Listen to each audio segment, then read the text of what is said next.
street, they were completely rammed. They were filled up to the gunnels, they were queuing down the street. They said, you should have been here last week. I swear, you should have been here last week. Oh yeah, you should have been here last week. Hello, everyone, and welcome to this edition of You Should Have Been Here Last Week, where myself and fellow comic Paul Ricketts interview the bookers and the movers and shakers, the people on the other side of the fence, as it were, the answer to every comics question, who books this? We have conversations and ask them for their perspective on this biz that we call show. Who have we got today? We've got a special guest, I think, who has definitely got something different to tell us about. Yes, it is the marvellous Carly Smallman. So she's got two sort of strings to her bow. Very innovative and very interesting person to talk to, I think. Yeah, so Carly Smallman. Today's guest is Carly Smallman, promoter of, I think, two of the most interesting gigs on the circuit. You seem to have found a little niche there. Oh, thank you. It's got to be accidental, to be honest, the niche finding, but I'm glad I found it. Yeah, I'll let you explain the first one, and, well, both of them. Okay, so the first one is Bring Your Own Baby Comedy, which are lunchtime comedy clubs for parents, and they can bring their babies. So the whole idea is it's a night out during the day. And the second one is one that I run with another comedian called Sarah Isle, called Tarot Nice to Meet You, which is a show where comedians read tarot cards for other comedians and then also the audience. But it's funny. I feel like I need to have it on the end. It is funny. So, which one's your favourite one? Oh, that's really hard to choose. I like both of them. I like how Tarot Nice to Meet You is a completely improvised show. And that really appeals to me. But then Bring Your Own Baby has got like the warm, snuggly feeling where you chat to the parents. And I think off stage, Bring Your Own Baby is my favourite, and on stage, Tarot Nice to Meet You is my favourite. Yeah. I mean, I've done a few Bring Your Own Baby ones, and it's when you first get there, because your natural instinct is to think, oh God, there's going to be young kids there. Of course, they don't understand any of the material, and you're doing it for the parents, aren't you? We always really try and encourage the comedians. Like when they come in, they're like, loads of people go like, I can't do those gigs. I haven't got any child-friendly material. I said, it wouldn't matter because these babies don't have a bloody clue what you're saying. So it's for the grown-ups. And loads of the parents are like the sort of people, they're kind of comedy fans. So they used to go to nighttime gigs before they had their kids. So they just want to see like proper grown-up comedy. So the comedians swear, they talk about anything they want. We have an age limit for the babies, which is 15 months, just at that age where they're starting to kind of pick things up. Oh God, yeah. You don't want them to be articulately heckling, do you? No, can you imagine? The babies just put their hands up. Oh, you're shit. Yeah, exactly. Or even worse, just repeating back the words at other family events. Kids are the most brutal hecklers. Like, I don't know if you guys, I'm guessing you maybe have done comedy club for kids. Yeah. I have. Oh my God. Like, I've had people just put their hands up and just go, you're not funny. And I'm like, oh, that's like that's a worse heckle than any heckle I've ever had. It's just like, okay. Well, it's hard to take a kid down, isn't it, really, using normal tactics?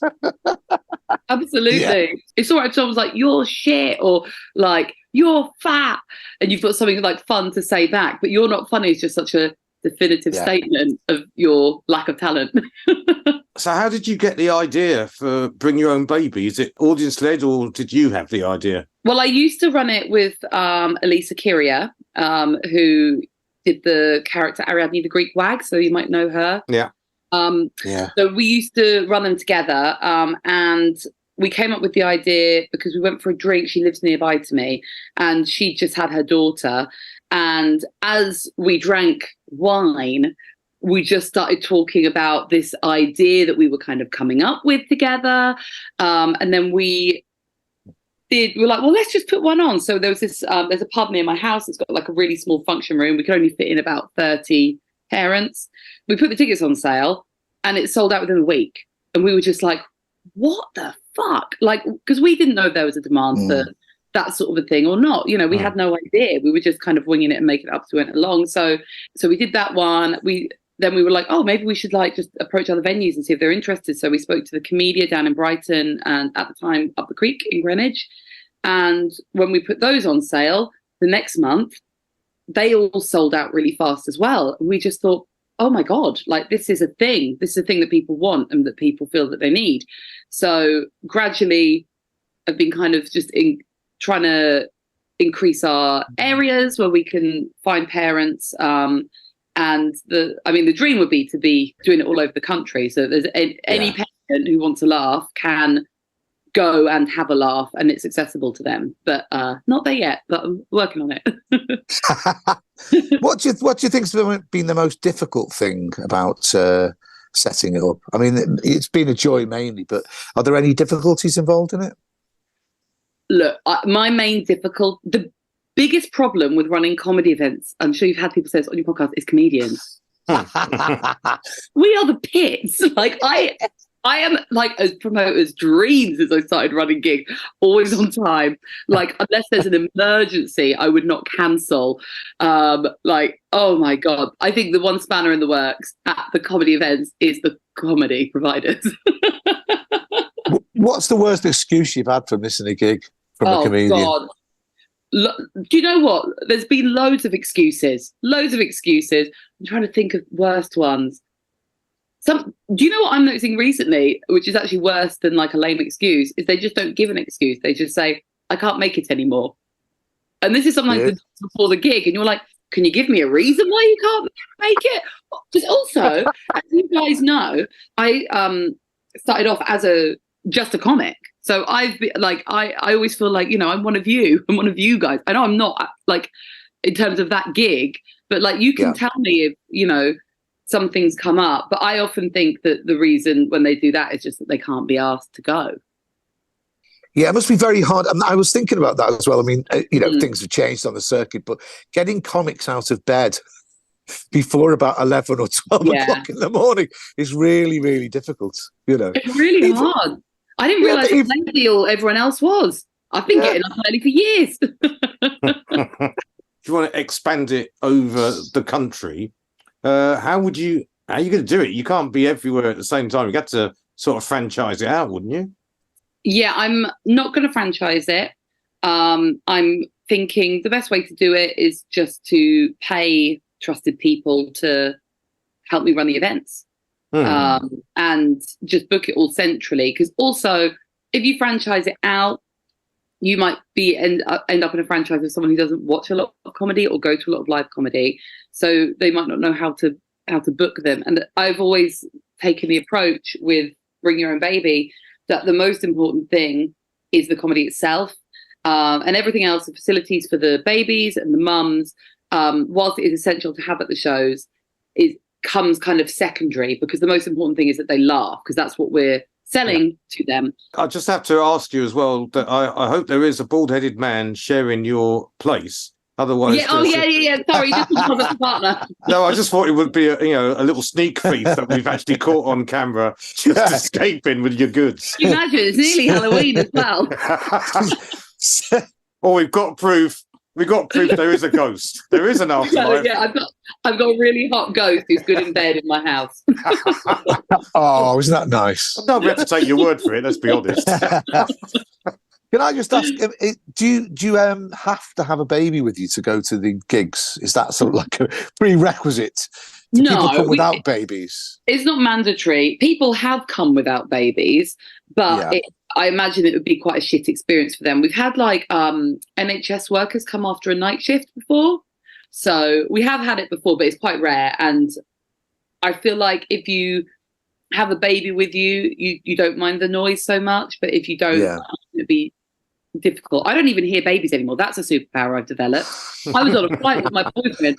He was going, oh, that screaming baby. My brain had automatically tuned out before it began. I mean, I have to say, having played a few, that's one of the weirdest things as you first go on stage. You have to be prepared to just let the odd on a punchline, you just have to let it go. You just think, There oh, you go. well, they're not doing it deliberately, are they? No, Well, and also I think some you of them just might be. protect your ego at the door when you do these gigs, because Yeah. a lot of the time the parents aren't even looking at you because their baby needs its nappy changed, or is trying to like grab something it's not meant to. So you just protect your ego at the door, and also just trust that they are enjoying it, even if they're not as fully engaged as you would expect at an evening gig. Yeah. I mean, I know that Sam Avery, as you probably know, does a couple in the Northwest. And he told me that one of the first ones he did, a parent was saying to their kid, shh.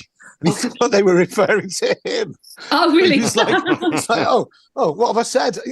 You've just, as you say, your antennae has got to be sort of detuned, as it were, Yeah. You just got to, the advice that I always give to comics doing it, and also that I try and take myself, because I play them, as you can imagine, a lot, is just plow on as if the babies aren't being a distraction. Like, don't get too distracted, because the acts that haven't done as well at the shows are the ones who let the whole set become about the babies, and they're like, oh, aren't you cute, which is fine, like every now and then. But if it's your whole set, the parents are like, yeah, we fucking know they're cute, make us laugh. You very carefully choose the venues that you're going to. Yeah, we have to, because the way that I look at it, these people are going through a lot. They've got sleep deprivation. They've often been through like painful, giving birth is painful, or they've had surgery. So the venues do need to be comfortable. They also need to accommodate all of the extra stuff that comes around having a baby, and be spacious enough for that. So it's quite tricky to choose the best venues, but we do try our best, and we also make sure that we never sell the venues out, so that people have a lot of extra space when they come to the shows.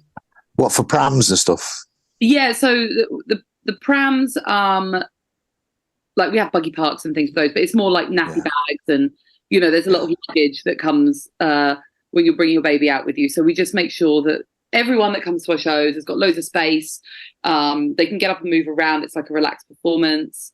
But we just try and deliver good quality comedy in an environment that is suitable. So not every venue would be suitable for a show like ours. I didn't realise until I did these shows how quickly a baby can be in one place and then be in another place in the blink of an eye. They're really fast, and they're weirdly strong. So you just got to make sure that you can accommodate for people to be comfortable and feel like they're in a safe environment with their babies. I was going to ask a question about competition, because it's an idea of its time, and have other people had the same idea? And what do you think about that? I always like to think that everyone's just doing their own thing, and if you produce good quality events. Sorry, my dog is crying, so I'm just stroking him. For the listeners, my dog had surgery, and he's feeling very sorry for himself. But I always think that if you produce good quality events, people will come to them. Also, there's plenty for everyone. Like, I wouldn't set up one like on like the same street as another event. If people want to give it a try. But I will say, not many have lasted the duration that Bring Your Own Baby has lasted. I think a lot of people think it's going to be easy money. I often see comedians like, I'm going to start my own one. And I always think, great, give it a go, because it's not easy money. It's less money than for promoting a normal gig by around half, because you're selling half the tickets, and you can't charge what you could charge on a Friday or a Saturday night. And it's more work. So you need to kind of balance it with the pros, which are that it's daytime gigs, so you can double in the evening if you're a comic yourself. But also the main one is like, it's rewarding, and if you don't find it rewarding, you're not going to stick with something like this. Must be the only gig where if members of the audience take a nap halfway through, it's not frowned on, is it? Oh, that's fine. I think one of the perks of the job is you get to, like, comedians bring their babies, so you get to meet all the babies of the circuit. Yeah. It's really cute. Can we just move on to the tarot one? I'm fascinated by this. So with the tarot one, do you necessarily have to believe in the tarot thing to do it? It depends what you Oh. believe about tarot. Yeah. I've been reading tarot for many years. Right. And I believe that it is basically a self-help tool. When you lay out the cards and they tell a story, your brain can apply that to you or not apply that to you. So if the cards say one thing, you can either be like, oh, that's a really good idea, I'll give that a try. Or you might go, I don't agree with that at all, I'll do something completely different. Either way, you've made a decision about something that you were finding difficult. Yeah. So no, you don't. Like, loads of comedians have come on it and they don't believe in the tarot, but it's a fun show and a lot of the audience do. So they Okay. love it. That is interesting. An interesting dynamic, that, isn't it? Also, the thing that I found is loads of comics will come in and be like, I think this is all bollocks, I think this is all rubbish. And then we'll do the reading for them in the show and they're like, oh my God, that was so accurate. And they really, we've converted all these comedians into witches. What's the audience like? Because I have to ask that question because I think where you're doing it's actually in the building where I live. So yes, it is in the building where you live. Yes, it is. It's here. Exactly. Oh yeah, you're sitting literally above it right now, the venue. Ooh, have you felt the vibrations, Paul? Only when the bus goes past. But apart from that, no. Obviously, they're local people. They're lovely. Anyway. They're so lovely. They're so lovely. You won't be surprised to know that they are mainly women and gay men. And they're just the most lovely, like, good energy, up for it. And also, we run it on a Tuesday night. We're going to be starting doing occasional shows at the Churchill Theatre in Bromley. Have a slightly bigger venue coming up, so we'll see what that audience is like. Often you'll get like women who bring their husbands and the husbands will sit there being a bit like because number one, it's about tarot, number two, it's two funny women hosting it, so oh no. And they're often the type of men that, you know, when you go on stage and you're a woman, they just fold their arms. I'm sure you've seen them. And by the end of the show, often they're like, can I have a reading, please? Once they hear everyone else's. I mean, why is it so many women and gay men then are into tarot? I mean, that sounds like what is it? I don't know. I wonder if it's because they see a comedy show hosted by two women and feel more connected. There can't be a link between being gay and tarot. That would be mad, wouldn't it? No, I don't think there is. I mean, I'm only putting maybe somebody will prove me wrong in the comments section. I would say probably more open-minded. Let's just make it as simple as that. They're more open-minded to there's things beyond what you consider normal reality. Yeah, I think maybe that is it. And I think a lot of people are quite kind of closed off to the possibility, but also even if you don't believe in tarot, it is a comedy show for entertainment purposes. Yeah, so of course, that's the thing. And I think we get a lot of regular audience because once they come once, they know every time it's going to be a different show because it will never be the same cards and the same questions. And you know, we do book different comedians every time because we don't take it very seriously. That's the other thing. Like, we do read tarot and take it seriously at home, but when we're doing the show, it is, we hope, funny and entertaining. You've stumbled on two formats now, which are a twist on the normal sort of, and we've also got things like that's a big thing now, cinema. You know, comedians comment on films, etc., etc. I mean, do you think this is a growing thing, and what do you think, you know, in the future holds for sort of people trying to twist the format into different shapes? And I honestly hadn't given it any thought. Like, I didn't even feel like I was doing anything particularly wild when I came up with both of these ideas. I mean, the tarot idea I came up with in lockdown. I did it as a live stream. Basically, I was really drunk and really stoned, and I was reading my dad's tarot cards. And because I locked down with my dad because we both didn't want to be on our own, so I was reading, it was a weird time. I was reading, and we were both got really hammered, and we were reading these tarot cards, and I was like doing a funny reading because I was just really drunk, and we were having such a laugh, and he was just like, you should do this on stage, it's really funny.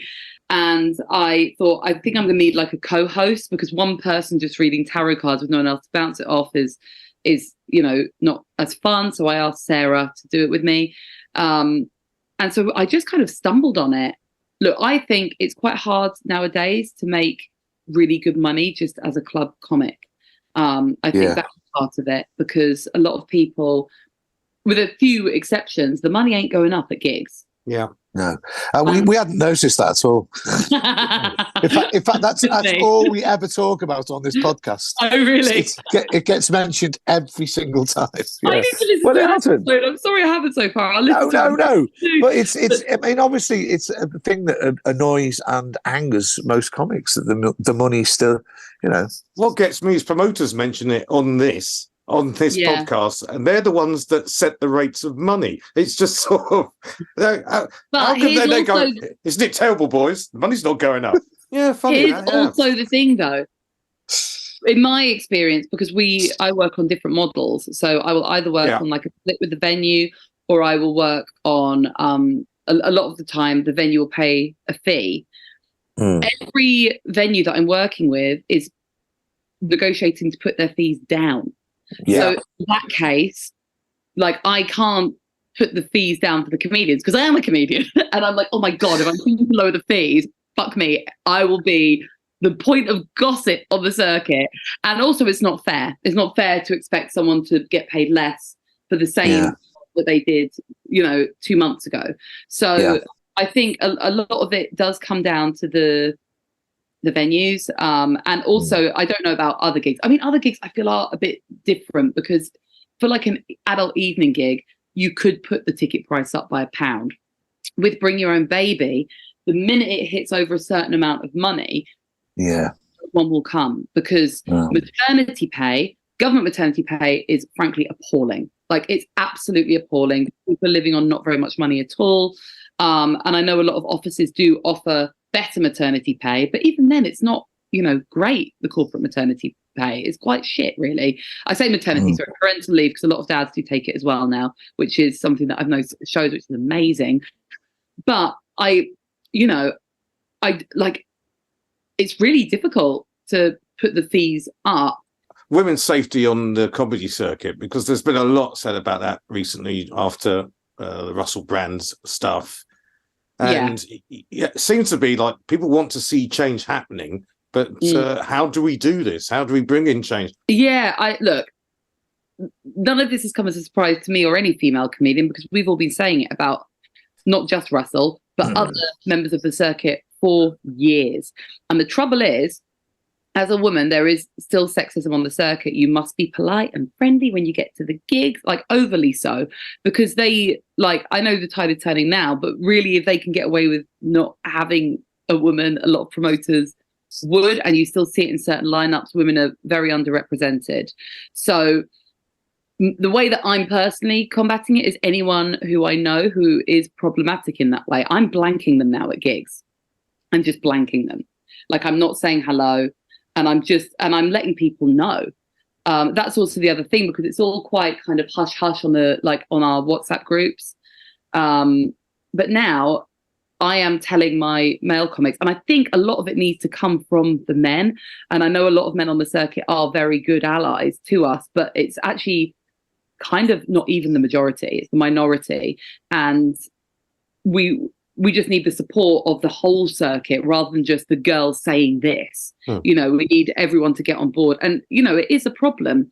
And it's a lot of the reason why women won't car share anymore, because a lot of it happens in cars. A lot of it happens at overnight gigs. And then you get promoters going, well, I can't book women to come and do my overnight gig miles away and here. We don't want to, because we might get raped.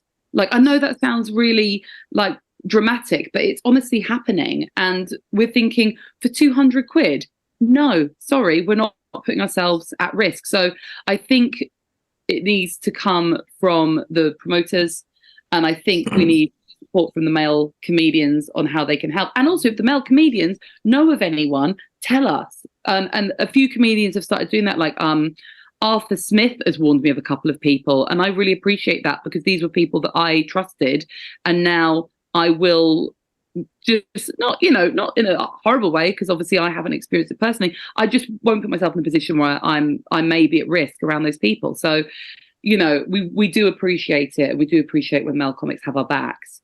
It's hard because we've talked about this with a lot of the women that we've had on it, and I actually take on board your point that it's got to come from male comedians.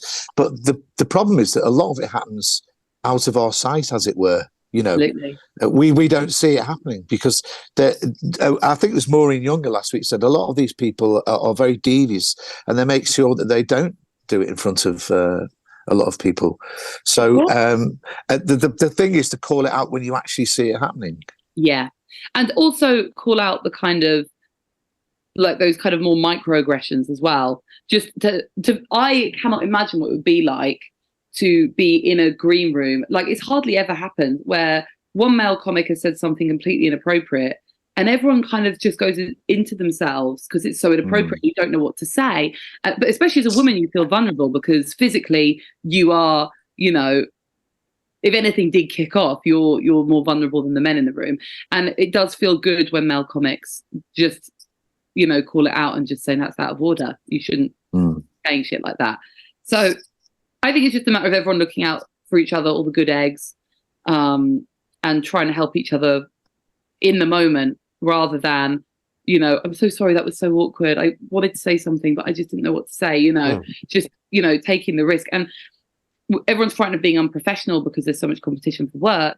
But actually, I don't really know any promoters that would take issue with someone speaking out for what's right and speaking out against sexism or any of these kind of predatory people. Everyone I know would be right behind it, I'm sure.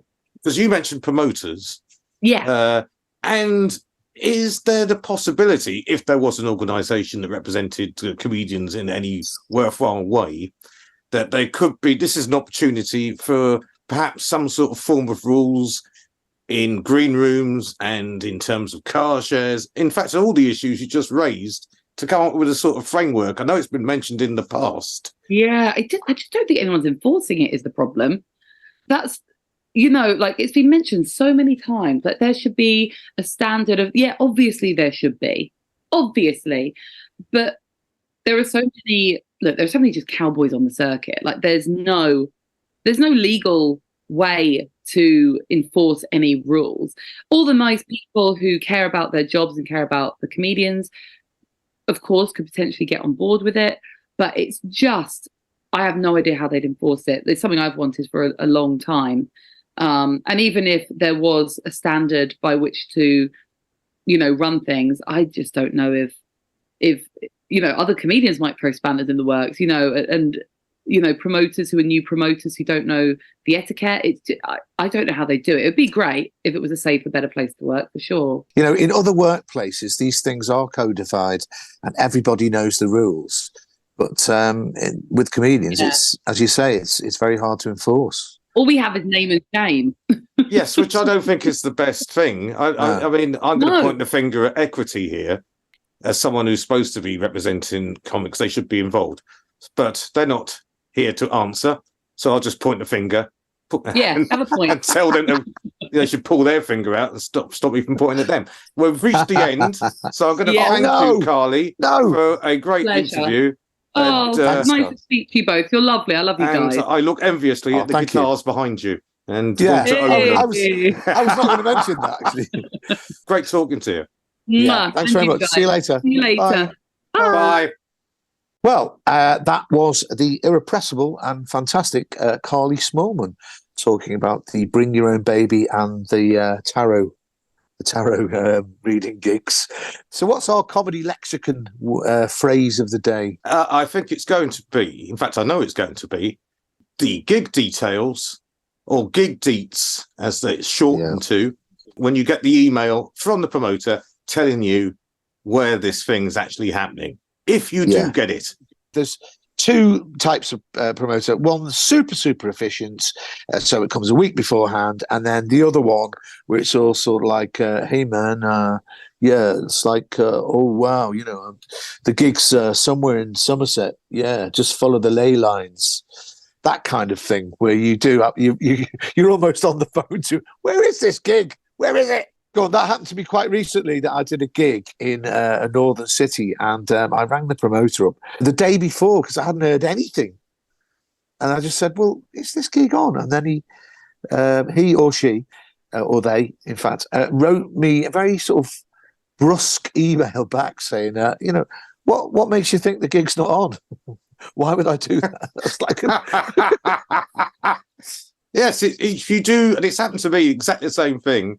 You say, "Is this thing still happening?" And there you get the hump. I would have told you if it wasn't happening. In capital letters all the way through the email.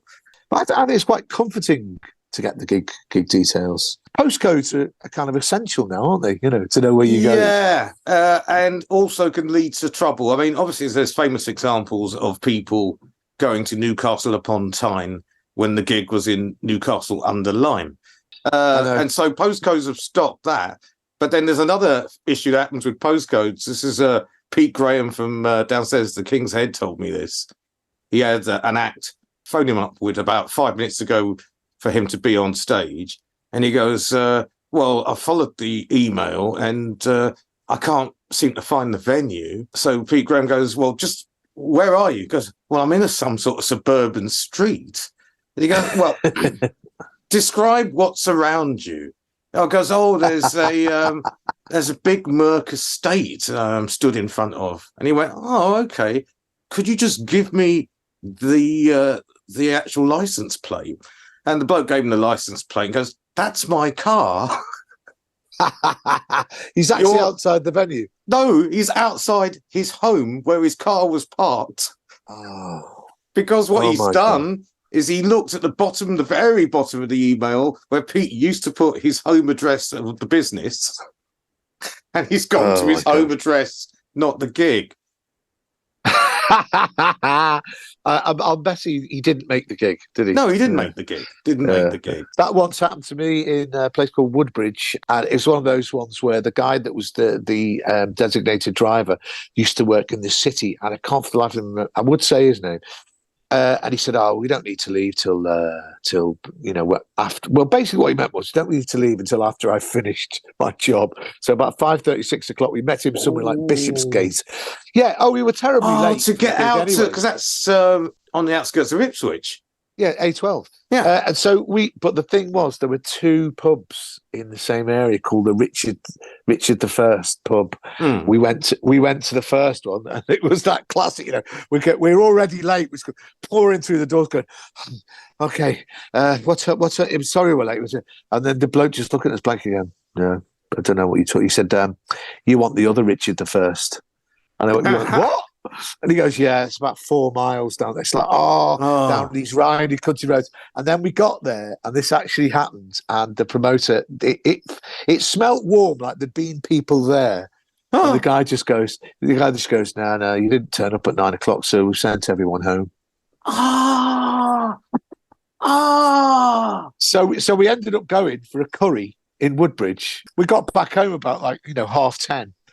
And we never got any money for the gig. I think it's over 50% of the battle of being a comedian is actually getting there. Once you get there, it's all gravy. Well, when I started, which I suppose a decade and a half ago, it was just before really good sat-navs came out, and people used to do it. You'd go online and get the routes, and AA route planner. And then who rode shotgun was really important in terms of who was in the front passenger seat, because normally there is an unwritten rule in cars that whoever's the highest ranking comic in terms of on the bill gets to sit in the passenger seat if they're not the driver.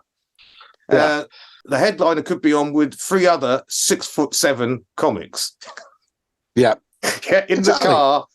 He's going to be the one in the passenger seat. Everyone else is all squashed up. But then it's important when in them days, the information would start from the last motorway junction that you had to leave. And then you had to, whoever was riding shotgun would have this bit of paper going, A376. We've got to go drive there 5 miles. Then we've got to do a left down Temporary Road, and all of this sort of thing. And it was much, and I can't believe how people still successfully got there most of the time. Well, don't forget, I've been going a lot longer. In my day, it was the A to Z. It was an A to Z. in the days before I drove then, I did one gig in Dover, and all I did was I did look at a map, and I thought, well, the gig is just up the hill, and it's only seems to be 3.5 miles, 4 miles. I can walk that. Left the station, walked up the hill, without realising that the route I was following didn't say it went through a army military base. And I came up to the gates, and it said, no, there's no civilians, no admission. Anyone that walks through here, big trouble. And I realised I'd have to walk 2.5 miles back to get on the right path, the right road. And I had no choice. If I was going to make this gig, I had to go through the army military base. Yeah. So shit. I did. I just started walking really confidently through this army military base, looking straight ahead. And it's just when I heard the dogs barking. Oh, fuck. That I could see that the fence was actually coming up to. So there was a gate at the other end of it. Yeah. And I was just, what went through my head was, what would happen if they caught me? If the dogs caught me. Well, they'd probably have torn you to pieces, wouldn't they? That's what they're trained to do. Yeah. And once they finished doing that, and what was left of me, they said, well, what the hell are you doing here? Oh, well, I'm a comedian. And even with my legs all chewed up, they'd still say, oh, give us a joke then, will you? Give us a joke. Give us a joke. Yeah. Give us a joke. You're not very funny, are you? No, I'm dying. I'm bleeding out, you bastards. But I beat the dogs, jumped over the fence, got to the other side, got out of the camp. But that was ridiculous. What was the gig worth it, though? If I remember well, it was in a hotel. It was... Oh, God. Comedians, we like to talk about roads. It's like, how do you get the gig? Well, to the A42 instead of taking the... I could have gone the other way. Sometimes I go down the A52 and cut across so I can avoid Birmingham. We can't talk to anybody else but lorry drivers about our knowledge. I mean, you've also got a train timetable brain, haven't you? Well, yeah, because me and Robin Ince often meet each other crisscrossing the country and swap horror stories of being stranded in Wigan Northwest. For my money, the worst train station in the UK. What a hellhole that place is. But isn't that the place where Paul Simon wrote The Sound of Silence? I don't know. No, Widnes. He wrote it on Widnes station. Oh, God, come on, that's so close. So that's the end of this particular podcast. And once again, as I always say, I don't know if we're getting too repetitious at the start and the end. Should we change it up a bit? Yeah, if you like it, press the like button. I think on the podcast, put a ring on it. Share. I was tempted. I moved away from that. Don't ask me why. I went there. You like it? I just teased the finger. That's what I did. Oh, dear. So share and like. We had a problem with the last podcast, but it's going to be sorted this afternoon. So you'll get this podcast from your podcast provider. Where else would you get it from? Can't get it from the shop, can you? It's not like you can get it from Sainsbury's. I'm just burbling now. And if you're watching this on YouTube, once again, you can like it. What's the other things? Subscribe. Yeah. And also ring the bell for notifications when the next one's coming up. We'd like to get at least 200 people watching this. I was going to say 1,000, but, dream big. Yeah, I'm doing 250 then. So, yeah, that's what we want before the end of the century. We'd like that to happen. We'll see you on the next one. Bye. Bye. Bye-bye. Bye. No, I'm going to say bye last. Bye. No, you can do it last now. Change my mind. Bye. That's better. They said you should have been here last week. I swear you should have been here last